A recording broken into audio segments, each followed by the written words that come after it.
This is the Springfield mil-spec M1911 unboxing. Comes in a pretty nice box. You get a little saying and American flag. Get a case. You get a little envelope with information on it, with the logo on it.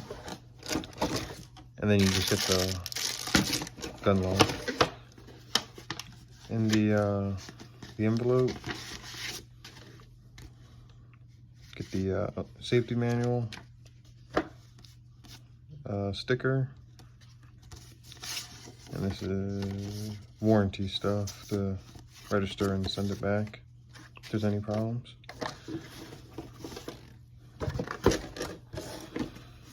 It's a nice little case that it comes with. It's pretty quality material.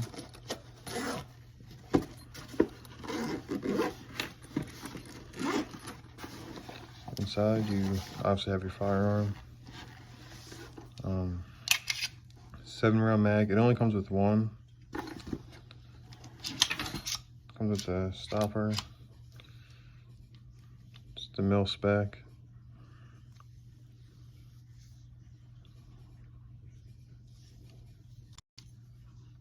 It's a nice firearm.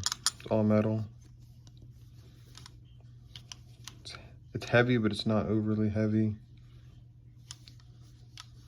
Just feels pretty quality for a $600 gun.